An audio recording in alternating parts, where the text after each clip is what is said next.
Selamat datang kembali ke channel Umar Bakri. Kali ini kita akan belajar bersama mengenai konsep peserta didik dengan kesulitan belajar. Pertama, mari kita pelajari terlebih dahulu definisi kesulitan belajar dari negara lain. Di Australia, kesulitan belajar merujuk pada kesulitan dalam membaca, menulis, dan matematika yang dapat diatasi dengan dukungan dan pengajaran yang tepat. Sedangkan di Amerika menurut Public Law 94-142 kesulitan belajar disebut Specific Learning Disabilities mencakup gangguan dalam proses psikologis dasar yang mempengaruhi kemampuan mendengarkan, berpikir, berbicara, membaca, menulis, mengeja, dan melakukan perhitungan matematika. Sedangkan menurut IDEA atau Individuals with Disabilities Education Act, kesulitan belajar memiliki definisi serupa dengan penekanan pada gangguan neurologis yang mempengaruhi kemampuan belajar dan tidak mencakup gangguan yang disebabkan oleh faktor lain.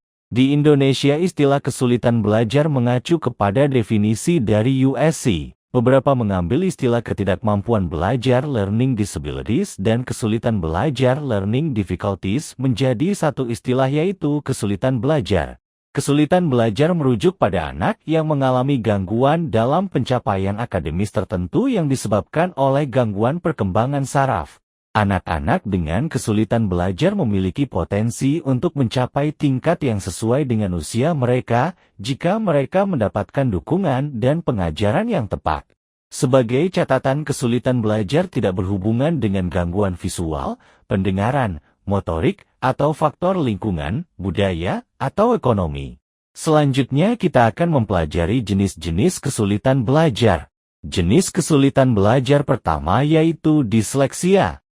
Disleksia adalah kesulitan membaca, termasuk kesulitan dalam memahami teks dan mengeja.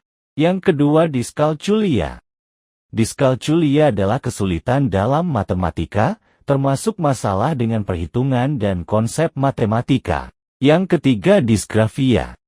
Disgrafia adalah kesulitan dalam menulis, baik itu penulisan huruf maupun pengembangan tulisan.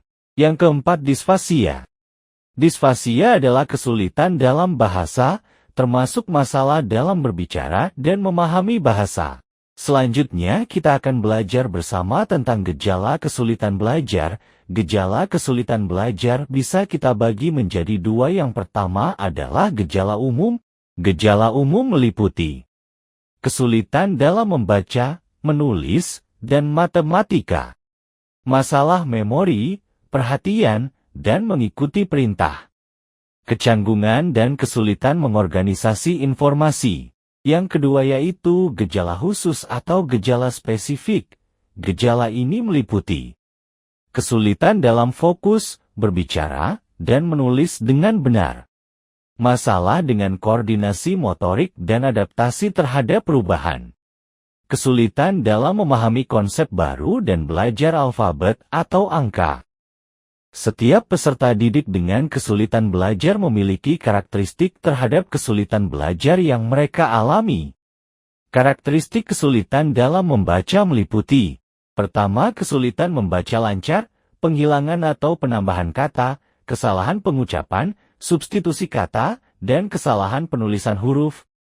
Kedua, kesulitan membaca pemahaman, kesulitan menemukan ide utama, membuat kesimpulan, memahami hubungan sebab akibat, dan mengenal detail penting. Kesulitan belajar dalam menyimak meliputi kesulitan mendengar dan memahami ide utama, fakta, detail, dan petunjuk. Kesulitan dalam memprediksi apa yang akan terjadi dan memahami informasi baru. Kesulitan belajar dalam menulis meliputi tulisan tangan sulit dibaca, pengejaan yang salah, dan komposisi kalimat yang kurang tepat. Kesulitan dalam menyusun kalimat dan menggunakan tata bahasa yang benar. Kesulitan belajar dalam matematika meliputi kesulitan dalam proses pengelompokan dan substitusi angka, serta penghilangan dan penempatan angka. Masalah dalam mengelola operasi matematika dan memahami konsep numerik. Terima kasih telah menyimak video ini sampai selesai. Jangan lupa subscribe dan bagikan jika video ini bermanfaat. Sampai bertemu kembali di video selanjutnya.